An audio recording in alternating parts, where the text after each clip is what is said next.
One.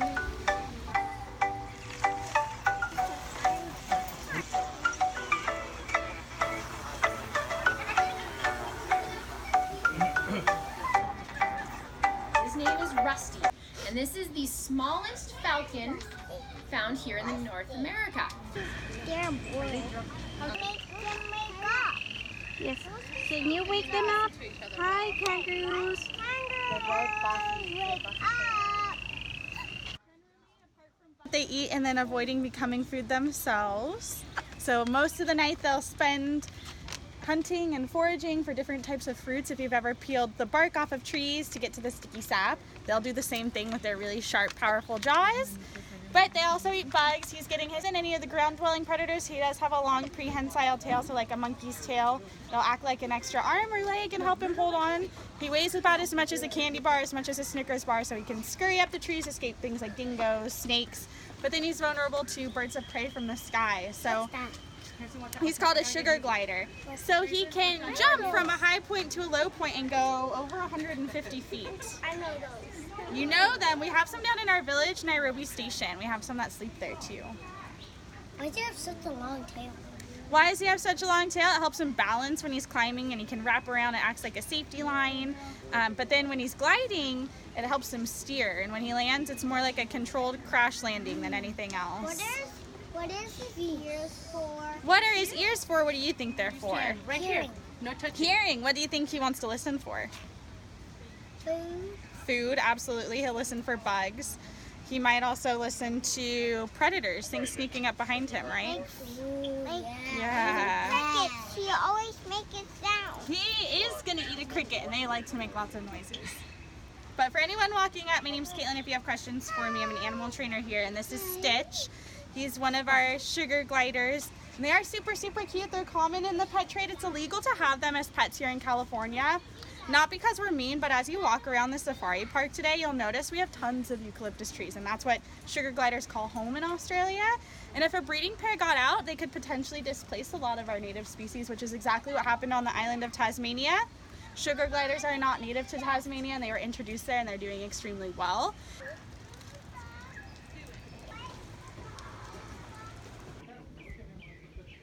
Being the owl.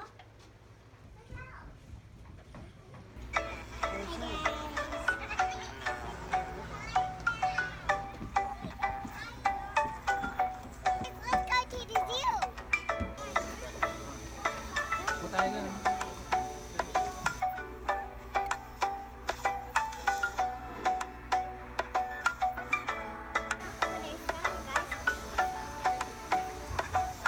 Oh, they're so tiny, cutie. The tiger next.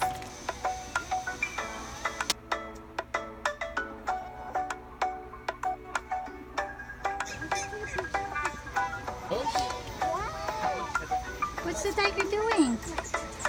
Elephant next.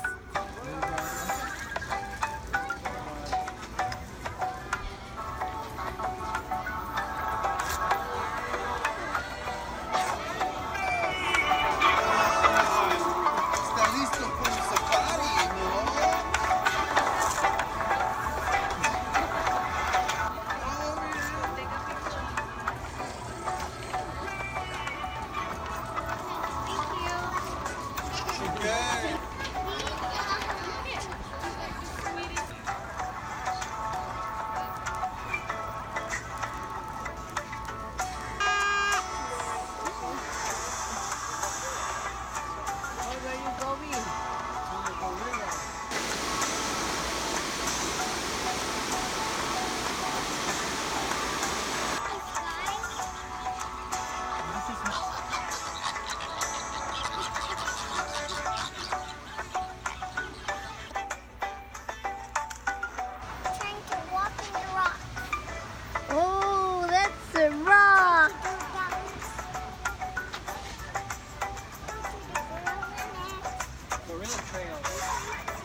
Oh, they drink on the top? Oh.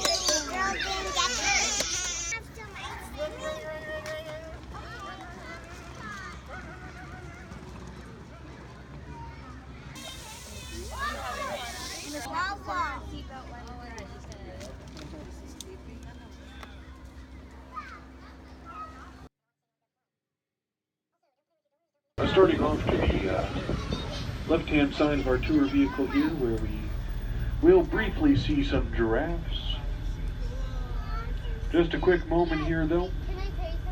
We will be spending a lot more time with the dark brown head and the long curving bill, which in giraffe terms is kind of like being a teenager.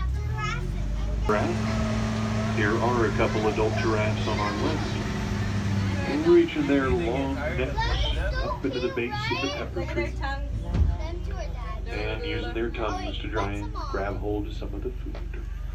The difference is that the giraffe's tongue is 16 inches long, as well as a large group of buffalo out there, 1,600 to 2,000 pounds each, big, strong, powerful individuals.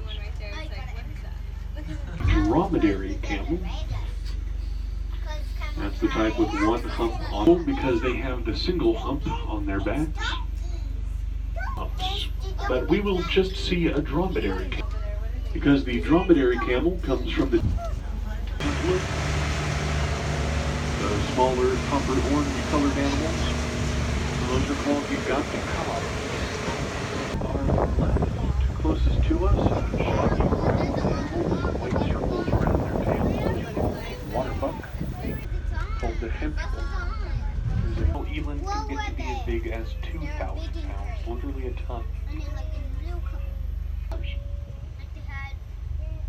Blue sky, and doing what southern white rhinos do best. These are lawnmowers. Notice the large and rectangular head held down close to the ground, where wide lips rip up huge swathes of grass all at once and pull them into the mouth. An exceptional individual, about 5,500 pounds.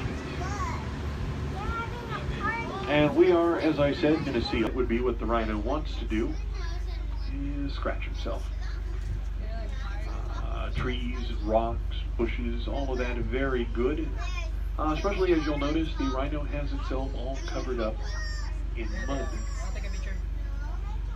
It is quite a bit thicker than our skin, but please remember, no matter how thick your skin is,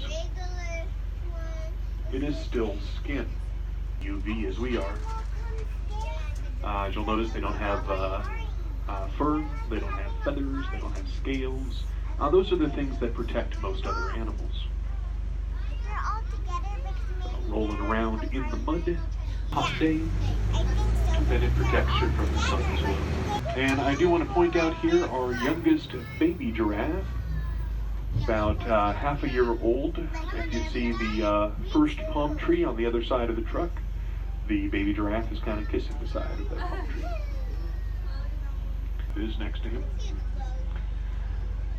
But they're also a great way to go explore the park a bit more in depth. Now you can ask about reaching their long necks up and over the wall. And grab a little bite from our side. Balanced meals for every one of these animals. And then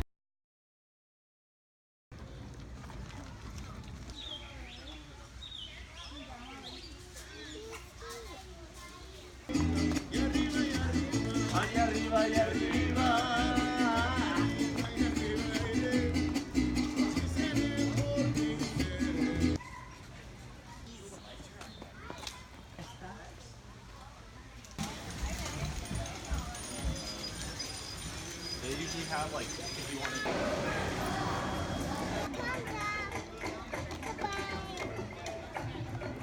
Guys, have a thumbs up.